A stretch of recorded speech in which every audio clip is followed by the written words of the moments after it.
Bonjour à tous. La semaine dernière, nous avons vu les différents profils de consommateurs sans gluten et nous avons pu comprendre que leurs attentes variaient en fonction de l'origine de leur régime. Cette semaine, nous vous proposerons les clés pour pouvoir conseiller au mieux vos clients et en particulier les personnes qui sont contraintes par l'alimentation sans gluten via des cas précis. La semaine prochaine, nous aborderons les autres profils. Les objectifs de ce troisième module sont les suivants. Conseiller et adapter son discours aux personnes cœliaques ou allergiques, lorsqu'elles débutent leur régime alimentaire, lorsqu'elles connaissent bien les contraintes liées à leur alimentation, et enfin, lorsqu'il s'agit d'un enfant. Faisons un focus sur les intolérants au gluten ou malades cœliaques pour qui le régime est le plus strict. Le client est un malade cœliaque avéré depuis des années et qui a ses habitudes de consommation de produits sans gluten. Vous pouvez l'orienter vers les nouveaux produits disponibles en magasin, mais aussi les produits bruts à cuisiner avec différentes recettes. Ces consommateurs recherchent de l'originalité dans leur cuisine du quotidien. N'hésitez pas à leur proposer des associations de farines et de mix tout prêt, sans oublier bien évidemment de leur conseiller de s'abonner à des blogs, des comptes sur les réseaux sociaux, des groupes de discussion, ainsi qu'à des sites de marques spécialisées dans le sans gluten. D'ailleurs, le QR code disponible sur tous nos emballages vous permet d'avoir accès à tout un tas de recettes sur le sans gluten. Passons à la situation numéro 2. Votre client vient d'être diagnostiqué malade cœliaque. Faisons une pause et mettons-nous à sa place. Cette annonce fait l'effet d'une bombe. Elle va radicalement changer ses habitudes de préparation des repas, de consommation et d'achat. Il vient d'apprendre qu'il ne pourrait plus manger ses plats préférés, tels que les pizzas, les pâtes, le pain, les viennoiseries. Toutes les bases s'effondrent. Il a tout à réapprendre. Donc votre client est complètement perdu et il est avide de conseils. La première chose à faire est de le rassurer. Prendre le temps d'échanger avec lui. Expliquez-lui qu'il consomme déjà des plats sans gluten.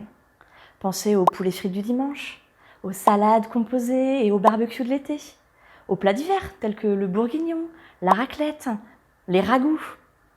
La liste est bien plus longue que ce qu'il pense. Pour les produits contenant du gluten, qu'il faut donc substituer, il existe dans votre magasin tout un rayon dédié au sans gluten. Et si ce n'est pas le cas, vous avez forcément des produits sans gluten à lui proposer.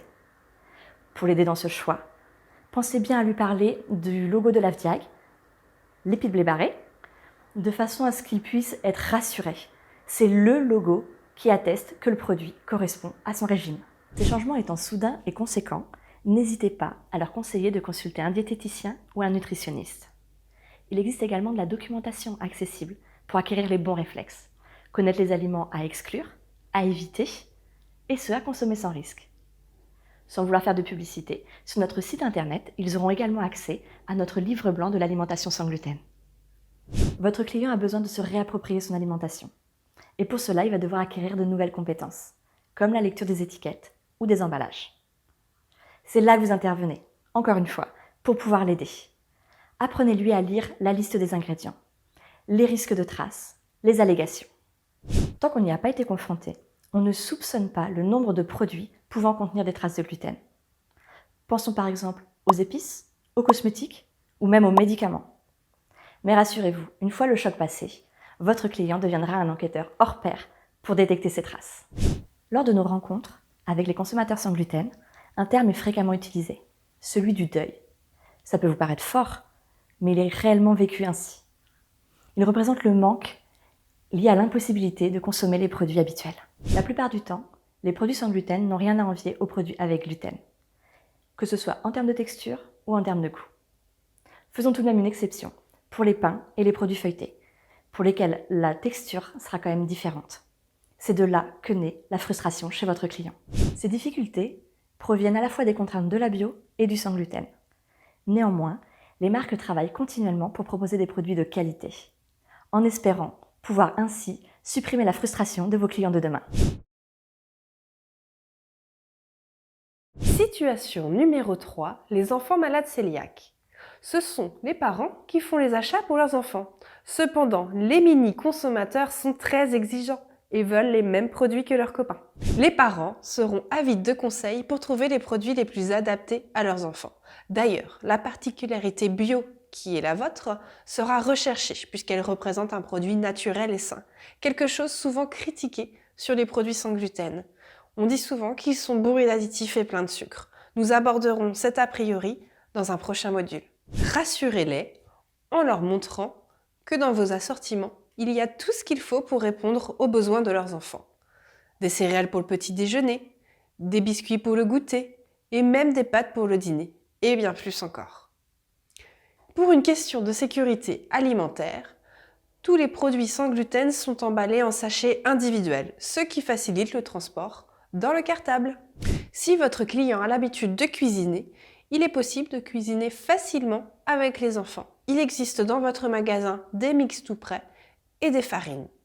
De plus, de nombreuses recettes sont disponibles sur Internet et adaptées aux enfants.